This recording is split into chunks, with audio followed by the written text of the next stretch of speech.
collaborative and integrative, with a focus on the role of density in sustainable urbanism.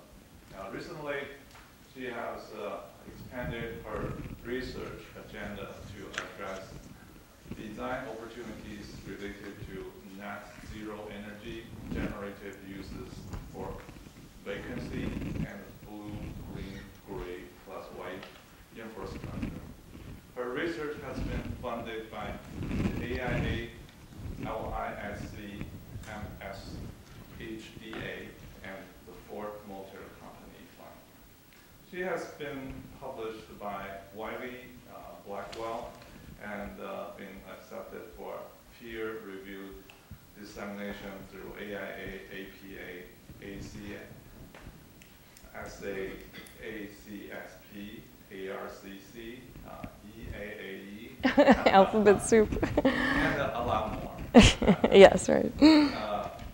She has recently named a Coleman Fellow for 2012-2013. She is a resident of Lafayette Park in Detroit, Michigan. So now, I'll give it a part.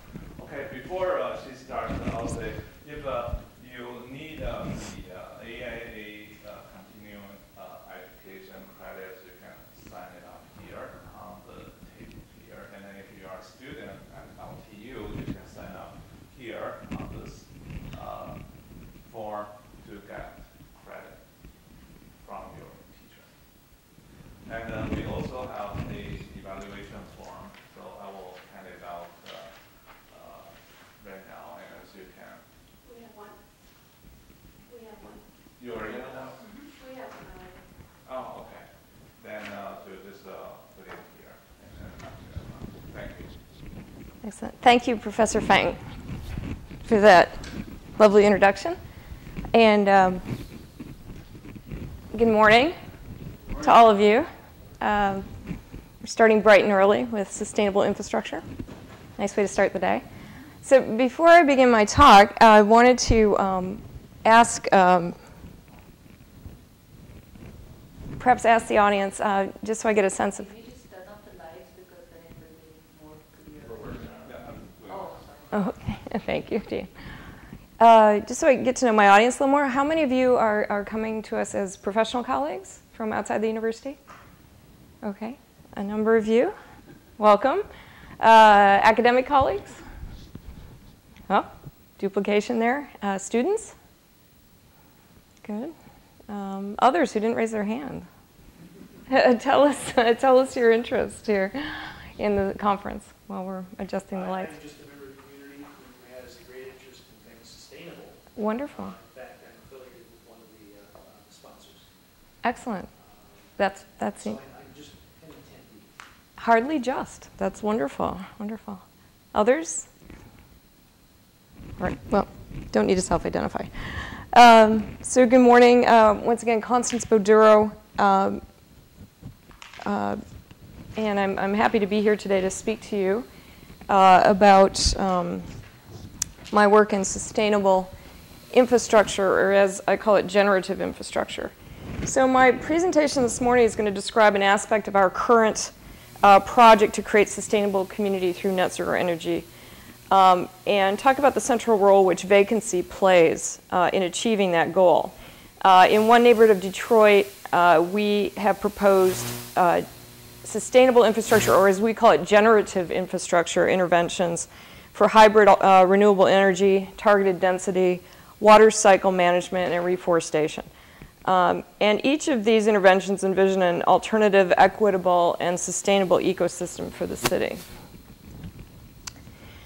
Detroit has a wealth of empty space, though little intelligence or understanding of it.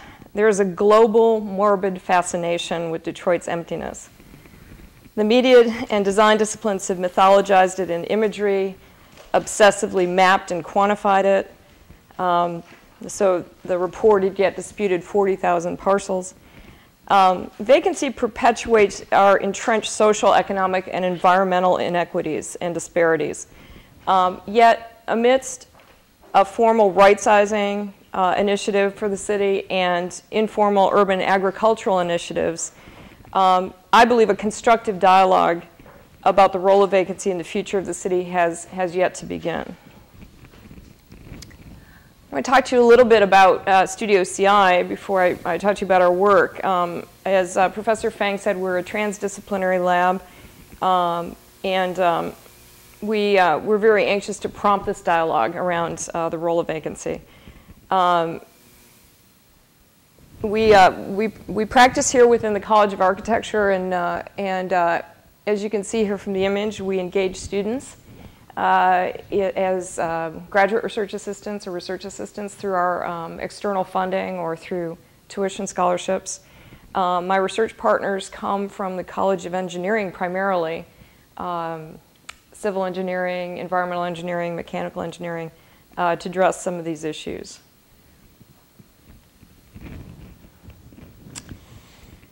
So we have worked over the last 4 or 5 years, primarily in Detroit, and you're all local, so you know probably a bit about Detroit, the 16th largest city in the United States as of the 2010 census. We're in the center of the Great Lakes bioregion. Specifically, we focused on Southwest Detroit, which is shown here, which is about a 12,500 acre neighborhood bordered by the Central Business District to the east, the Detroit River in Canada to the south, the Rouge River and Dearborn. Here's the Ford Rouge plant to the west, and generally I-94 Tireman to the north. These are self-described boundaries of the neighborhood, of the community.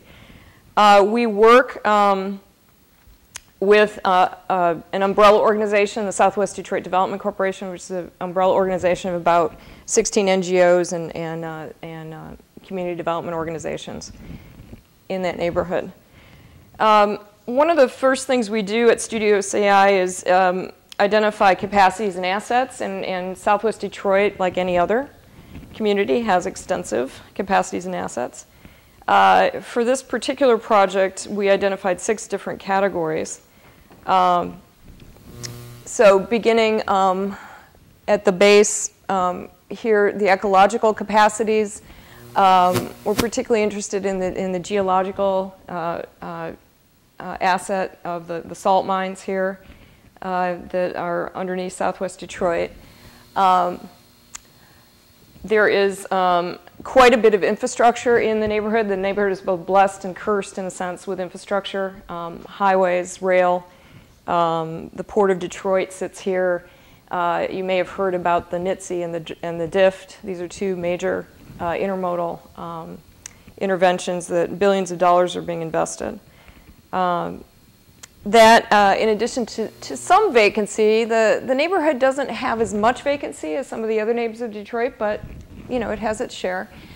And microclimate, and particularly in regard to solar and hydrocurrent because of the river.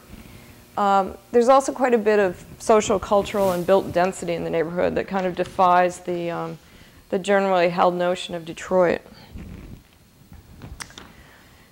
In the midst of all this,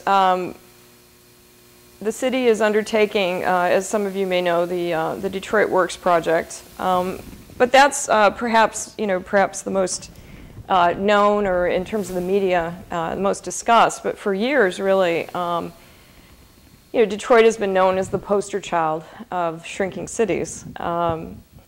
Identified back in the early 2000s as one of 4 in the Global Shrinking Cities exhibition that was held here in Detroit and Germany and other cities around the world. But in the context of all this, there have been efforts going on really since the 1990s. The Community Legal Resources has been trying to document vacancy, and particularly in regard to helping residents address issues of vacancy in their neighborhoods. In 1998, CLR launched the Detroit Vacant Property Campaign, and again, providing legal technical resources to property owners both to inventory and also assess vacancy in the city. Data-Driven Detroit, or D3, another initiative that's been established in 2008 and has gained lots of foundation funding. Basically, again, mapping vacancy through the Detroit Residential Parcel Survey. The survey actually sort of turned up good news. The D3 found that only 26% of the city's residential parcels, or 91,000 lots, were vacant. I know that probably doesn't sound like good news, but at least from what was predicted. The survey, however, did not look at industrial commercial properties, only residential. And then again, as this slide shows, the Detroit Works project, which the Mayor Bing, launched in 2010 as a project and a process to create a shared achievable vision for our future that would serve as a guide for improving the physical, social, and economic landscape of our city. Now, unfortunately, when this project was launched, the mayor began it by announcing that some neighborhoods would have to be abandoned and residents relocated. So understandably, this prompted a series of very contentious public meetings. Since then, the mayor has split the initiative into two, the short-term and the long-term initiatives. The short-term, he's basically selected demonstration areas to focus on improving services in denser, more populated neighborhoods. Southwest Detroit has a subset of its neighborhood that's part of that demonstration initiative. And the longer-term planning to create a strategic framework. Still, many residents in the NGO community are quite skeptical. There's actually a parallel initiative by the Community Development Advocates of Detroit for a future plan for the city. So I just want to give you a little bit of context about all. There's quite a lot going on around vacancy in the city. Now, oh, and I failed to mention, I apologize, perhaps the most positive of these initiatives, as all these other things have been going on, is the urban agriculture, which, led by the Greening of Detroit. Really, since 2003, that garden and farm program has created over 1,300 urban farms and gardens in the city, which is quite astounding. And in addition to some other, facilities like tree orchards and parks. So I guess I would definitely credit them with a positive, one of the more positive initiatives in addressing vacancy in the city. So again, as an academic, I'll quickly just mention that our work is inspired by theorists that have gone before. Certainly, Lars Larup, who worked primarily in Houston, spoke about Houston as a holy plain as he was talking about the issue of vacancy in the metropolis. He says, here space in the European sense is scarce, perhaps non-existent. With neither sea nor confining walls to define it, it contains only a modeled plain to navigate. So I feel like that could be, speaking of Detroit. Others, certainly Alan Berger, building on Larup's work, developed the notion of drawscape, which he defines as a natural component of every dynamically evolving city, an indicator of healthy urban growth. Drawscapes accumulate in the wake of socio- and spatio-economic processes of deindustrialization, post-Fordism, and technological innovation. So Berger basically says, vacancy is an outgrowth of the evolution of the city. So instead of maybe being viewing it as a negative, take it on as a challenge, take it on as an externality, and think of it more of its inherent capacities. How can we actually build on it? So we're inspired by that, certainly. Our own work, which I've developed a methodology called Convergence of Intensity. And this slide gives you a little bit of a sense of how we go about that. We've created a digital interface to map metrics and conditions in the city. So vacancy being one of them, but other metrics like, population density, density of high-wage jobs and employers, cultural density, infrastructure density, this showing greenways. And then we use the interface to overlay these different metrics. Again, either ones that we've chosen or in dialogue with the community to get a sense of what's valued. And then that convergence of these various densities gives us a new geography to start to think about and densify in the city. So that's our own particular approach to systemic design and sustainable urbanism. And we think, too, like a more supportable approach to thinking about where a city like Detroit should redevelop itself.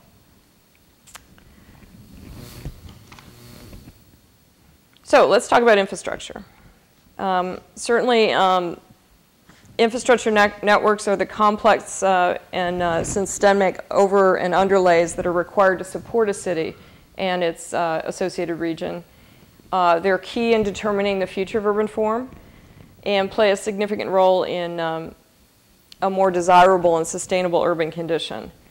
And here we've listed in various categories. We define infrastructure as blue, green, gray, and white. So green, probably all of these are pretty literal. The natural flora and fauna, the related natural habitats, any man-made landscape and greenway networks, certainly precipitation collection as you've come to know green infrastructure, criteria-rated buildings, sites, and neighborhoods. So all that would fall into green. Blue infrastructure, and these lists describe the blue, green, gray, and white infrastructure that exists in Southwest Detroit. Blue infrastructure, certainly the watersheds, floodplains, wetlands, and hydrology in any given geography. Gray infrastructure would be entirely man-made, so highways, road, rail, digital technology and associated environmental impacts, waste would be associated with gray. And then white infrastructure, maybe a category you haven't heard before. We talk about energy generation and telecommunications and delivery in terms of white infrastructure. And these, obviously, the blue, green, gray, and white infrastructure networks range in scale from local to regional to international, particularly in our particular study area because we sit right on an international border. More theory. And this is a graphic then of that list, basically, of what we mapped, what we call a systemic overlay of the blue, green, gray, and white infrastructure in our study area of Southwest Detroit. And I think hopefully it shows to you, it shows to us that there are these profound relationships between neighborhood, city, and regional and international contexts. These connections that occur through infrastructure networks cross geographic, ecological, and political boundaries. So they really offer a rich armature to move forward with analysis and design. One of the things that, again, we're looking for a geography of convergence in the work that we were doing in the Ford work. So you can see that we found certain hubs that we identified. Again, convergence of intensity or convergence of infrastructure, all supporting these new geographies that we want to focus on for sustainable, developing sustainable community.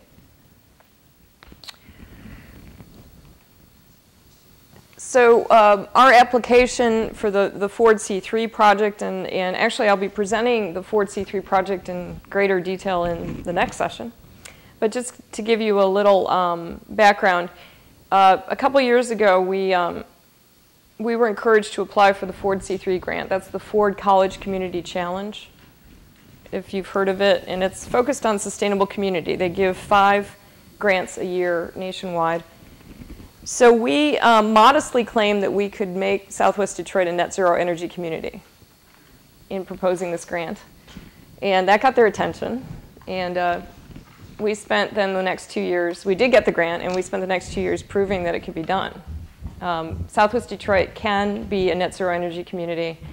And again, I'll talk more about it in the next session, but relying on all on renewables, solar, hydrocurrent, geothermal, and then some innovative storage solutions using those salt mines, that unique geology that we have there.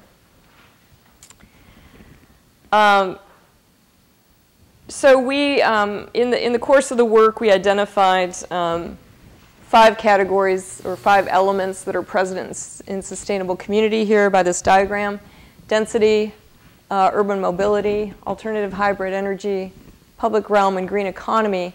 And all those linked by both capacity, infrastructure, to create this new ecosystem of the sustainable city.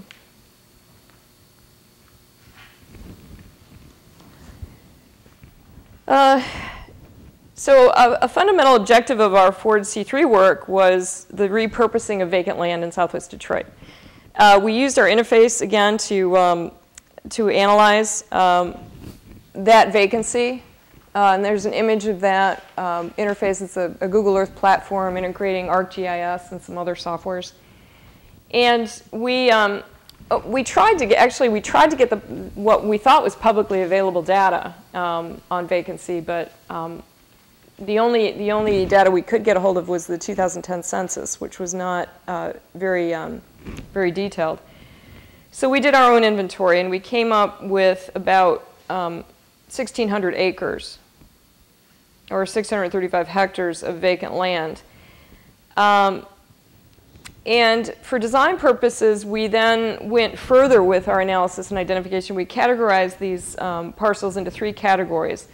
One was V, which was vacant, completely vacant. There was about 30% of these 1,600 parcels that were vacant. Second, we called A, or vacant with abandoned structures. And again, about another 30% were in that A category. And then O, which is vacant with occupied structures. Because that's a condition that we find in Detroit, right? There's a great deal of vacancy, but there are still homes and businesses that are occupied and operational in the midst of this vacancy. So this figure gives you a sense of the spatial dispersion of the vacant parcels, and then some of the concentrations of vacancy, particularly up in the Condon neighborhood. But, and I think I have another graphic here that shows it better, but a lot of the vacancy, as you can see, does array itself along infrastructure, along rail lines in particular, which we found to be an interesting pattern and an inspiring pattern. So let's get to that idea of generative use. We do, again, feel very strongly that we need to repurpose and associate vacant land with infrastructure for generative use. Now, we're fans of urban agriculture, fans of urban gardening, but we don't think that that's a large-scale solution for Detroit. We think that there are other more positive, productive, generative uses. So we've identified 3 categories: energy, nature, and density. So I know it's probably, this legend is probably a bit difficult to read at this scale, but the yellow areas and then this bright blue area, those are the energy categories. Yellow being associated with potential PV, photovoltaic. Blue along here particularly associated with hydrocurrent in the river. And we calculated all the land areas and associated, how much we could generate. I don't have that detail here. So in terms of energy, again, we're looking at hybrid alternative energy, solar, geothermal associated together, then the hydrocurrent. Nature, we're talking about here reforestation, water cycle management, and minor amounts of urban agriculture that already exists in the neighborhood. So all of the green, you can see we're recommending as large-scale reforestation in southwest Detroit. About 1,100 acres actually goes toward reforestation. And then, of course, that speaks to stormwater mitigation strategies as well. And then density, our third category, and perhaps the smallest amount of acreage that we looked at. We really, we do believe in targeted mixed-use density, but we know that the neighborhoods of Detroit are not going to completely redensify to any degree. So again, we picked those areas where we had those convergences of intensity, particularly in Corktown around Michigan Central Station, and Springwells Village over here to the west, closer to the Rouge River, for some targeted mixed-use density. And again, these are just 3 examples, and I'll show you some design proposals that we came up for them. Again, those 3 categories of VAO, so vacant, vacant with abandoned buildings, and then vacant with occupied buildings. Those were the 3 conditions we came up with. So this, again, using the interface for analysis, we're drilling down a bit here. We're looking at the Condon neighborhood of southwest Detroit, where I mentioned that we have the highest concentration of vacancy in the neighborhood. And one of the things we found, again, this is the beauty of, I think some of the more enjoyable aspects of design is that you find these sort of paradoxes in the urban environment. So in the midst of all this vacancy, we also have, some major partners. We have DTE Energy. We have ThyssenKrupp Steel. We have Coca-Cola Bottlers of Michigan. So in direct adjacency to all this vacancy. We also have a fairly intact residential neighborhood, which we found very interesting, and a couple of very strong schools.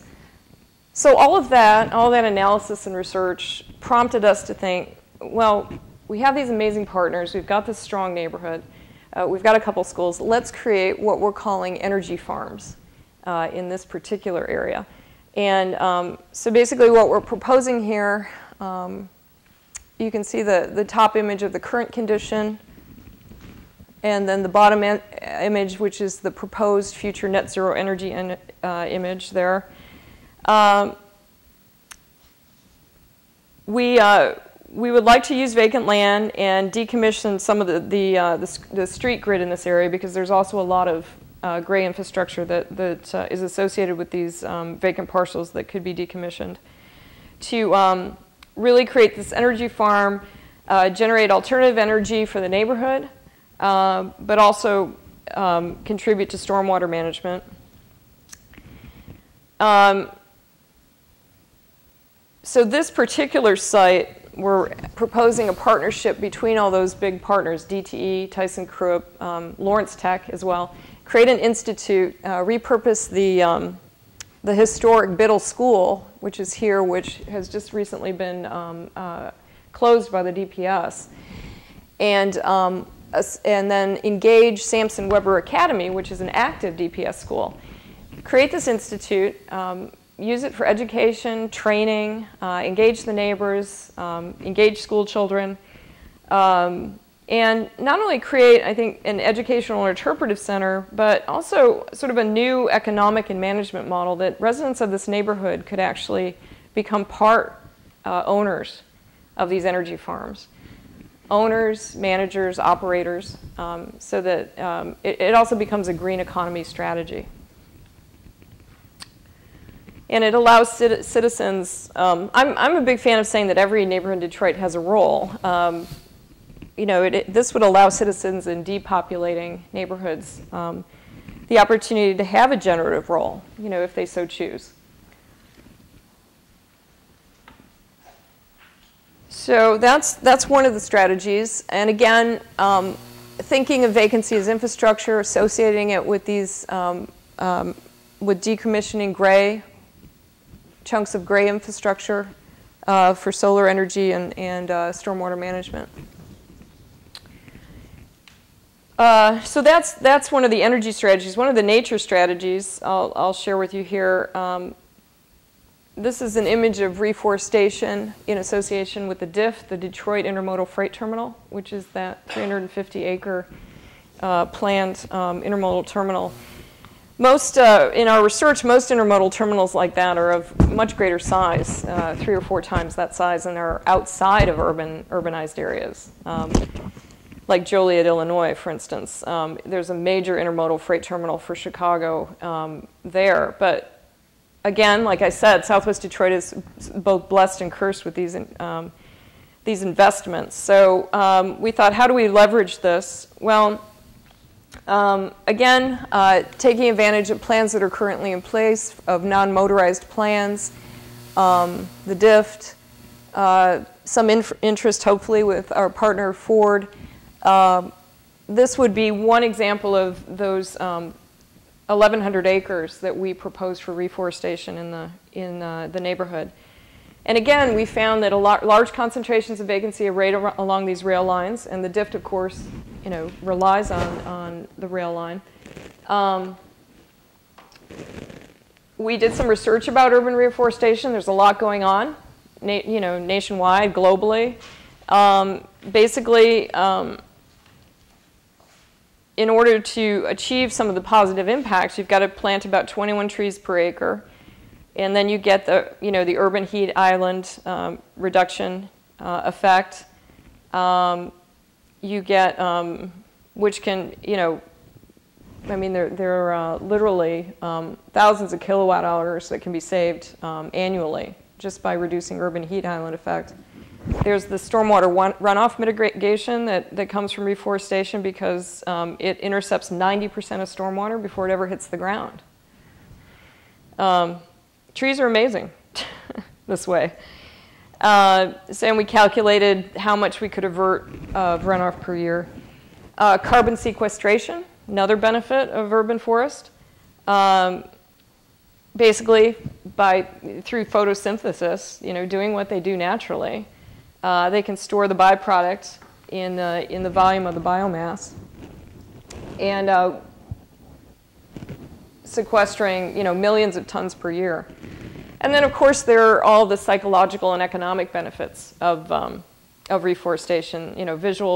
Positive visual impact, positive effect to emotional well-being, increased economic and community use. And here we're showing, again, existing condition, future net zero energy vision. Again, we want to engage the community in this.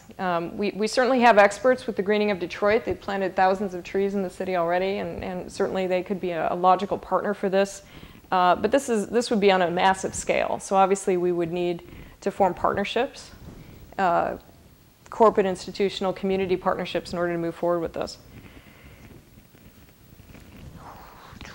And then the third category, like I said, density, our smallest. So I think, the scale of this is reforestation at about 1,100 acres, energy farms at about 100 acres, and this targeted mixed-use density about 10 acres. So that, to give you a sense of scale of usage of that approximately 1,600 that we identified. So again, here is an example that I'm showing near Michigan Central Station. Everybody recognizes the iconic station. I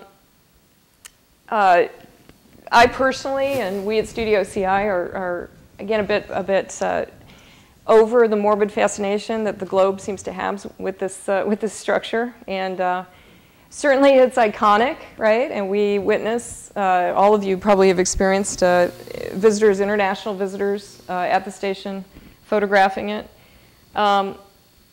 MCS, Michigan Central Station, will be 100 years we'll celebrate its 100th anniversary in 1913. So we thought, what a moment to transform this icon from an icon of our inability as a region and the city to move forward productively to perhaps an icon of a hopeful future, a net zero energy future. So part of this project is we wrapped MCS in a solar array on its east, south, and west facade and its roof. that's a piece of this. But what I really want to emphasize here is that we learned, again, through our research and analysis, that there's some amazing projects going on. The Continental Rail Gateway group here is advocating to expand the size of the tunnel that runs under the river to Canada so that they can do double-stack freight. So that's driven by business interests, but also Via Rail and Amtrak are talking about restoring passenger service to Detroit. And we thought, what better place to do it than here at the station?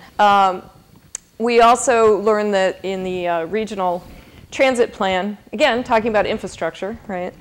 This is more about mobility and how it can drive density. So in the regional transit plan that SumCog has put out, there's a BRT line proposed for Michigan, which is, just over on this side of, we're looking sort of south, from the south to the north here. So Michigan runs behind the station here. And rail tracks, obviously, on this side of the station to the south. So we're thinking, okay, all this stuff is going on. Well, what happens when you invest in rail infrastructure? Whether it's fixed rail or light rail or BRT, you can definitely leverage that to increase density. So this is what we're proposing here. Obviously, some increased mixed-use density in the vicinity of the station. Certainly a broad sense of mobility here, zip cars, zip bikes associated with this new passenger and freight infrastructure. And in another image, which is not here, I don't think I brought it. Oh, here's another. This is like the opposite view. So here we're looking to the east, here looking to the west again. MCS solar, a little better view there. Here's more of that mixed-use density. And then leveraging to the greenways plans that are in the neighborhood to expand that notion of mobility.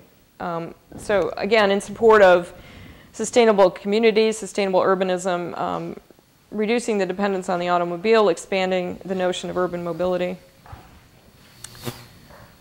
By the way, the solar array that we designed, actually, it's not just a Photoshop image. It actually could be built. I guess I won't go into it. How much time do we have, Jen? Are we almost done?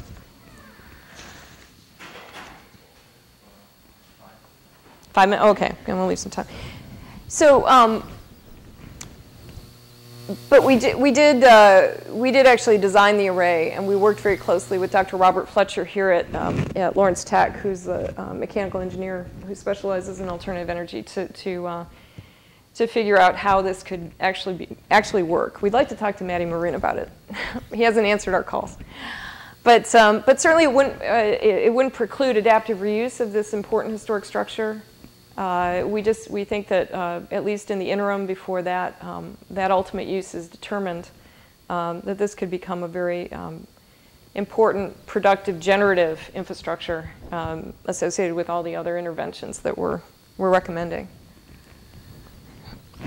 So I want to leave maybe a minute or two for some questions. Just to conclude, again, this is this generative infrastructure is a new research agenda that has come from the Ford C3 work, and we're very excited to continue it in the coming months and years.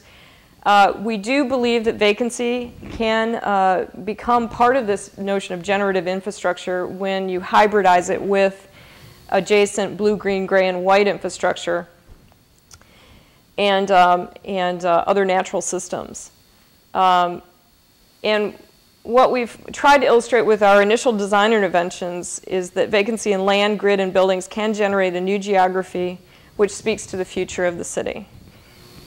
We hope, too, that while Detroit serves as our context for this project, that our methodology and our design interventions are scalable and replicable, and they could inform future sustainable urban form in other cities and regions across the globe.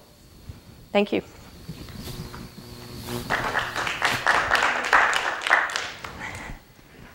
Great, so I guess, Jen, we have a couple minutes for dialogue. Great. Good. Please. Yep. On your reforestation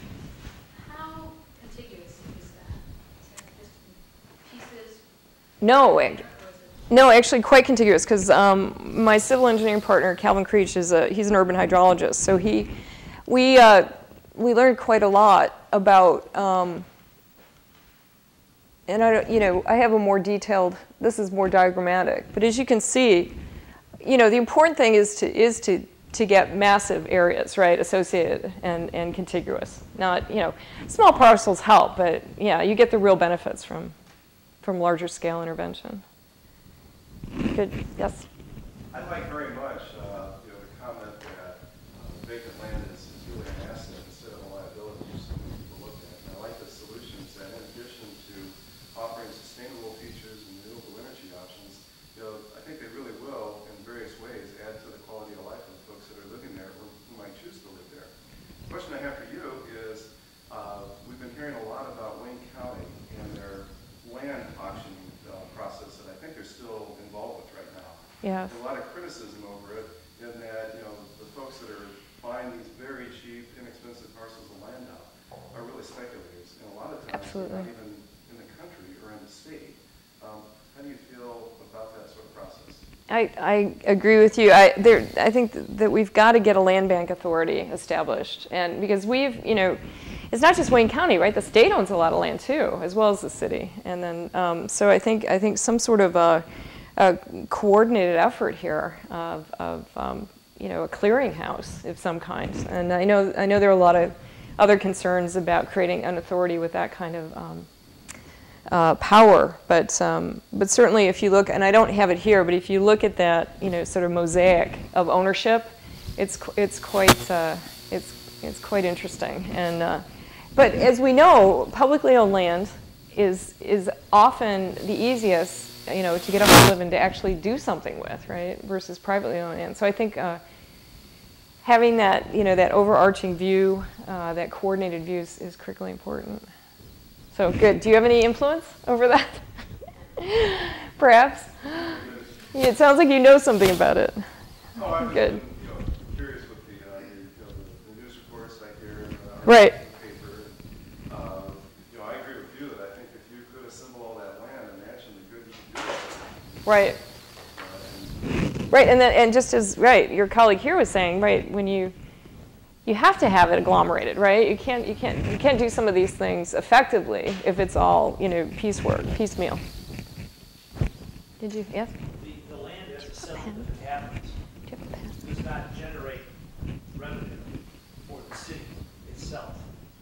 Has there been any discussion among your students and among other contributors as to how these parcels, if assembled, would be managed and controlled? We have one shining example right now on the river in the downtown area, the creation of the Conservancy. Right. Do we see that as a continuing model for all of these little small green areas that could be assembled? That sounds like a great idea. And to be honest with you, we haven't gotten to the management model yet. Certainly, we do. One of our objectives is tax revenue. I think that we have to start thinking. We're thinking generative in terms of energy and other things, but I think we can't continue. The city can't continue without tax revenue. There's another speaker later this afternoon, Janet Anderson. If you're going to be here, I highly suggest you go to her session because she and other of her colleagues in the city are thinking about these issues, and she might have a better answer for you than I would. But certainly, I think a conservancy. And do you see a conservancy? I would ask you, as different from a land bank. We were just talking about that because a land bank is more about sort of identifying, assembling, and selling, but you're thinking that the conservancy would have a bigger role than that. I don't know. I just don't see the city as an entity having management authority over all these disparate green areas that could be put together all over the city. Right. No, I think that's a very good point. Okay, others? Yes. Oh, Dan's got it. Finger up. I agree with the point about revenue generation. I can see that's probably why the city is going to target a lot of these properties.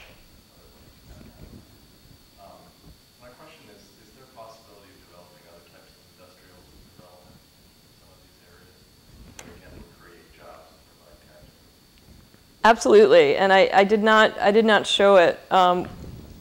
Certainly associated with the diff, we have a couple of proposals, 3 different little hubs associated with the Detroit Intermodal Freight Terminal in this particular area of the city.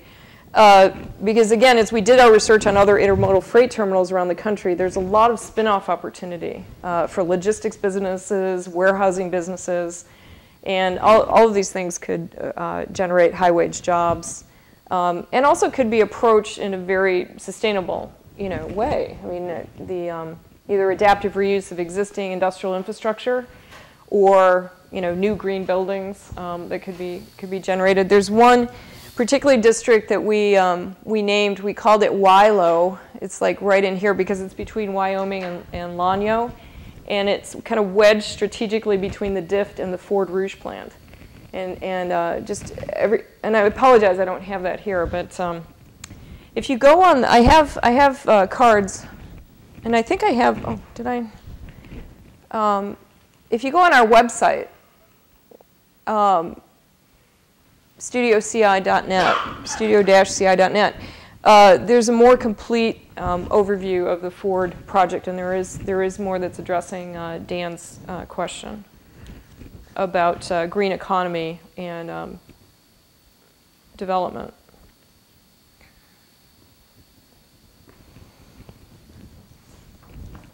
But no, certainly, especially in this neighborhood that already has a pretty vibrant economic base and a pretty, vibrant high-wage jobs base. Certainly we can leverage all that for more. Yes, Janice. I haven't had a chance to see it yet, but there's a group in the expo area called Recovery Park.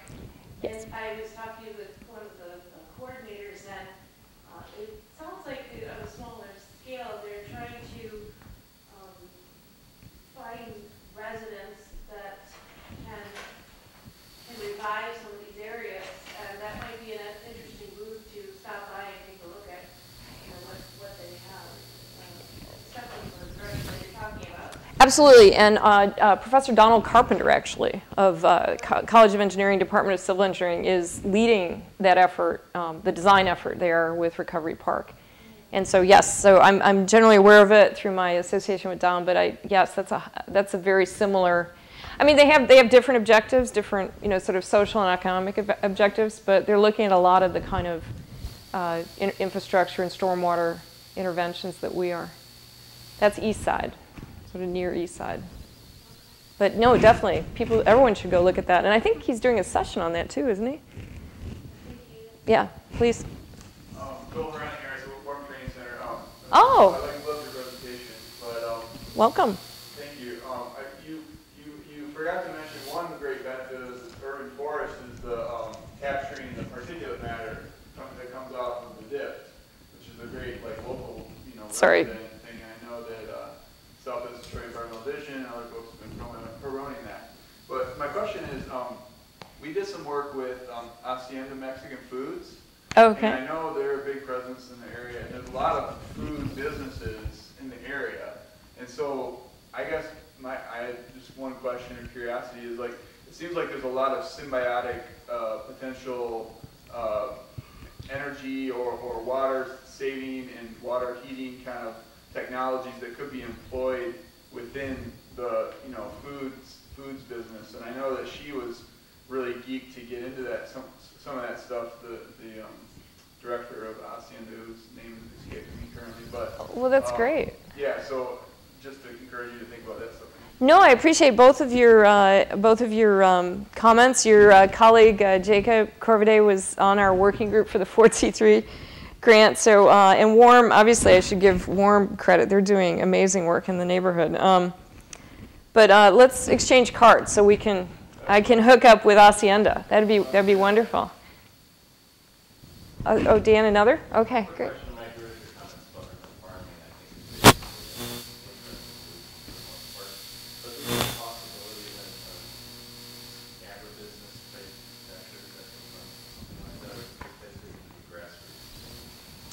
Well, I would defer you to Kami Pataguchi, who is presenting opposite me this morning. I think she's at Wayne State University. She's the expert in that, and I think the answer is yes, but I think she would definitely have more detailed. I mean, there's in North Corktown in particular, there's some fairly sizable gardens, farms, Brother Nature, urban farm, that are indeed, getting into what you're talking about. The next session, Gary, we'll have next, because we talk about Recovery Park, which is a lot of urban ag stuff. Which Janice was just, Janice just raised, yeah, good, excellent. Yes, so, right.